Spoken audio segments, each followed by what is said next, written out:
Do. It's time to get your Clix fix. Hello and welcome back to Clix Fix. I'm Rory. It's been almost a week since I last played with these pint-sized plastic people. It was fun. I only won one of the games, and it was really close. Another one that I lost was really close, and one that I lost was devastating. But it just made sense. He had the right stuff to pick apart my team.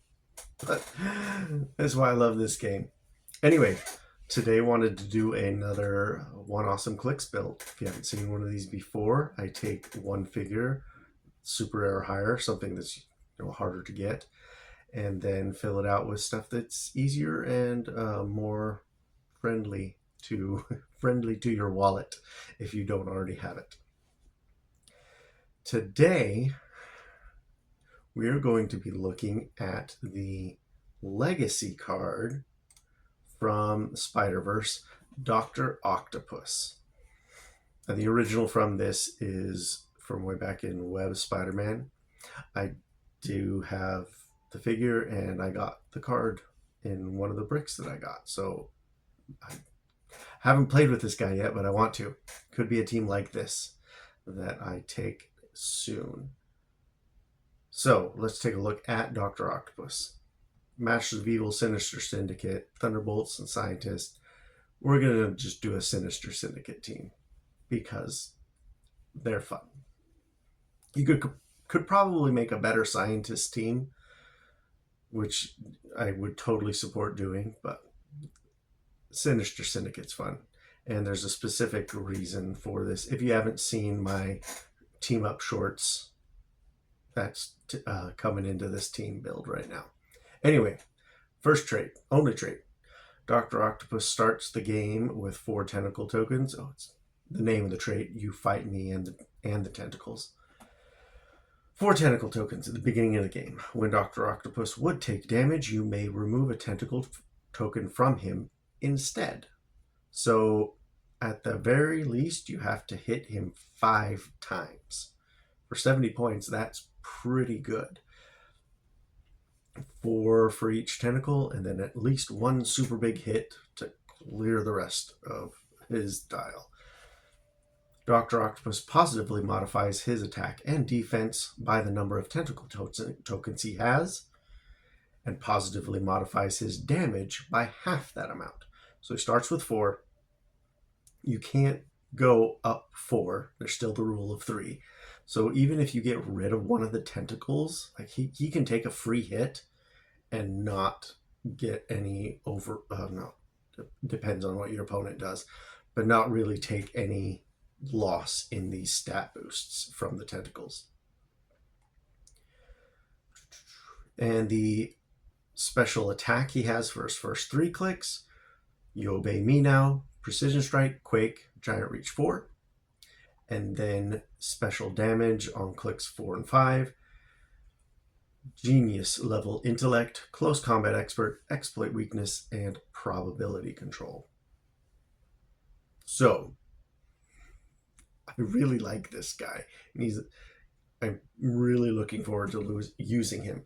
So with those things, he's going to start out with a 13 attack, a 20 defense, and that 1 damage will become 3 damage. With Precision Strike, Quake, Giant Reach 4, 2 targets, range of 4, but he's got Outwit as well, and he's got that Mastermind. Mastermind is going to be big for him because we want him to stay alive. And as long as they don't have anything that says that your team can't have stat boosts, he's going to be tough to take down. Sadly, he doesn't have his special attack or damage at the same time, and they're both really good. So depending on your opponent's team, you can figure out which one is going to be most advantageous. And if they hit you for 3 damage, you could say, I'm not going to remove a tentacle. I will take the 3 damage and move to the close combat expert, exploit weakness, and probability control. Very, very viable option, especially like if they're coming in close anyways. His giant reach isn't going to be a big deal unless they have, and if they have like a ton of weak characters, you might want to keep the Quake. Precision Strike isn't going to matter all that much because you also have Norman Osborn on the team. And since I mentioned him, let's just go to him. Norman Osborn. For 35 points. Friendly characters that are 30 points or less or have the Sinister Syndicate keyword can use Precision Strike. So he's going to, as long as Norman Osborn is out, Doctor Octopus will have Precision Strike. At the beginning of the game, generate a Goblin army on its 15-point starting line. Take a look at Goblin Army. He's awesome to get out for free. Energy Explosion with Precision Strike is awesome. And then Norman Osborn also has Telekinesis. When Norman Osborn uses it to place a character that shares a keyword with him, which everybody on the team is gonna, modify that character's range by +2 this turn. So unless you really need to do a range attack with Doctor Octopus, that won't matter all that much. The character that might take most use of that is Mysterio. We'll move on to Mysterio. Because he doesn't have like a charge or anything like that. So range attack could, just make more sense for him. Take a look at his card here. We'll look at his special attack, Incapacitate, Smoke Cloud. When Mysterio uses Smoke Cloud, after resolutions, generate a number 2 Mysterio on its red starting line in a square of hindering terrain within range. So that's another goon you get to get out. And those goons have poison, which is awesome. It's just like, oh, I'm going to generate you there, and now you poison. Hopefully it gets some people. And he's got Shape Change and Outwit. On his damage, free place Mysterio adjacent to a friendly 0-2 Mysterio within range and line of fire. So he could Smoke Cloud, make the thing. So that's his action token, is the Smoke Cloud. Make the thing, and then free place over there next to the other Mysterio, the illusion. Uses Outwit to get rid of something that might protect them from poison, and then poison them. I think it's a fun figure. I really like that Mysterio. Okay, so how else are we going to help Dr. Octopus? I am thinking the Rhino. Now, the Rhino here, I'm only playing at 50 points because I think some other stuff we need on the team. Anyway, big things for the Rhino. He's got this trait, unique modifier. When a friendly character uses charge, modify their speed +1. And friendly characters with the Sinister Syndicate team ability can use charge, including Rhino. So almost everybody on this team is going to have charge, which is awesome because Dr. Octopus needs it. He only has leap climb at top dial.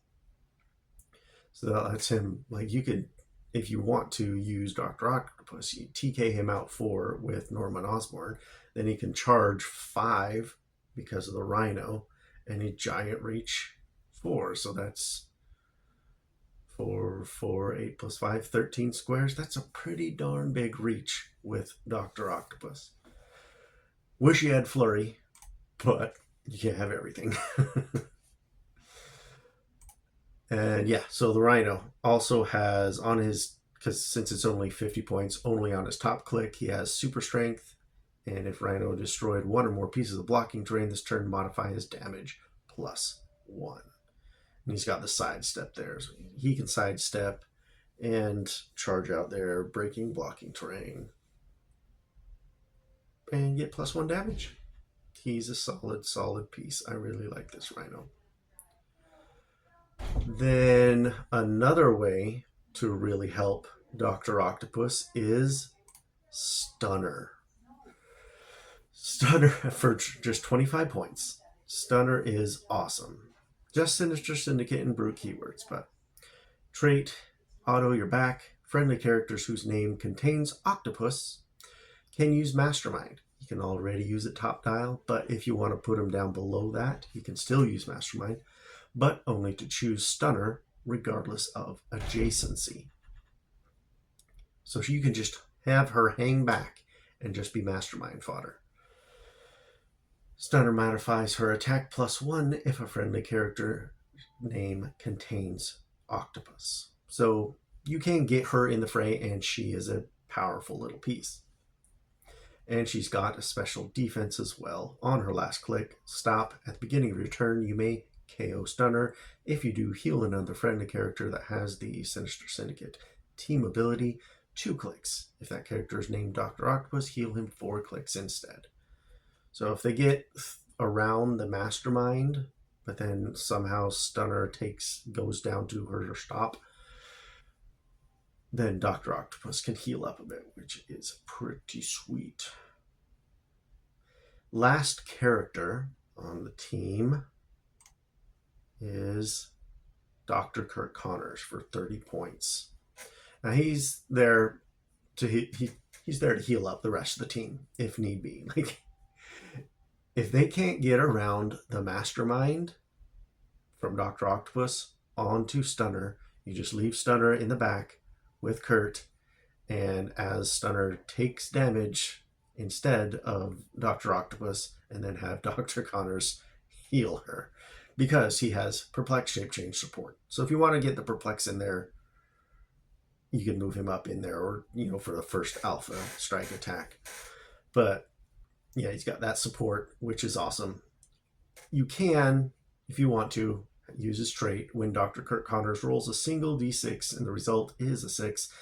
After resolutions, you may replace him with the lizard on click number 4. So that is the basics of the team. There are 40 points still left over. Now you can do, I don't know, another of the goons on your starting force, and a couple of the goons, and one or two equipment if you want. There's a lot you can do with 40 points in the Sinister Syndicate team. And to be honest, if you don't want to use Doctor Octopus as the main central character, like, any of the chases would be amazing to switch him out, and they just could be on the team. We'll talk about some of them. The chases, yeah, there's a lot of good Sinister Syndicate, and we'll go over a few of them at the end that not necessarily in the one awesome Clix idea of a team build. But for my team, I decided to use those 40 points for some equipment. One of them on Dr. Octopus, since he's going to have a high attack, 13 attack, I'm putting the trick arrows on him. That's going to, I'm pretty sure he would be able to make massive use of the trick arrows. So, yeah, I like that. For 20 points, I decided to, and this is just for fun, put the Yaka arrow on Mysterio, because I want Mysterio to have more ways to deal damage. This is a free moving the arrow around and dealing 1 penetrating damage to a character. So I just think that's a fun idea. Then, for free, the longsword I would put on Rhino. Definitely him. I mean, you could also put it on Stunner, but I think the Rhino would get the most use out of it, getting him a close combat expert, because then he'll be on top click 12 for 4, and if he destroys blocking terrain, 12 for 5. With super strength, so if you pick up some terrain, like destroy some terrain, pick up another piece of terrain of some sort, and then smash them with it, that's 6 damage. Yeah, Rhino's a beast. And then for Dr. Connors, I was thinking of giving him the Blue Lantern ring that is coming in the Lantern Legacy set. So because this one has Empower, just giving him empower. I want to boost Dr. Octopus's attack as much as possible. So if you keep Dr. Connors next to Dr. Octopus, he's getting the attack even higher, up to a 4. And if you allow Dr. Octopus to go down to click 4 or 5, hopefully just 4, he's got the close combat expert and exploit weakness and the probability control. So and there he'd be a 13 for, if he still got all of his arms, it goes up to 13 for 5. And that's maxed out on both. So you wouldn't need the empower if he goes to that one. So you just want to use Kurt for healing. And it kind of just depends on what your opponent is going to be playing. So yeah, this Dr. Octopus, I think he can deal with a lot of situations. And with this kind of a team, he can deal with a lot of different types of teams, opponents. So some other higher rarity Sinister Syndicate that you could consider, they're pretty obvious, but the Spot, yes, he's just amazing, and you would be able to easily use have somebody with Empower use the Blue Lantern Ring, or just give them Empower with the Blue Lantern Ring to boost up the Spot's defense damage. Kangaroo, he's great. Oh, either the super rare or super rare prime octopuses, they would be, I mean, if you don't care about like duplicating the same character on a team, they could be fun. And I think that's a way you could get 2 stunners, because the prime one, where is it? Yeah, prime one has that power: free once per game, generate a stunner on the 25-point line. I think that would be really funny to have 2 stunners to mastermind onto. And then the chases. Electro's great, Vulture's okay. The ones you really want, Sandman and Mysterio. Like if you have Sandman, you don't really need Norman Osborn handing out Precision Strike, because he basically gives it to your team even better. Mysterio giving everybody stealth is just crazy, and then can also put out more of the number 2 Mysterios. Yeah, really, really good Sinister Syndicate pieces in those higher rarities. So if you want to go beyond, definitely check out those. But I think this is a pretty good fun build, and I think it could be pretty dangerous, even though it only has 1 legacy card on it and some equipment. But yeah, let me know what you think. What other Sinister Syndicate teams have you built? Have you played with this legacy card yet? How did it go? I would like to know. And let me know what other figures you might want to see a One Awesome Clix build around, and I will look into that. But I hope that I was able to give you guys a good fix for your Clix, and we'll see you next time. Hopefully you get some good stuff in the coming Lantern Legacy pre-release this week. Bye.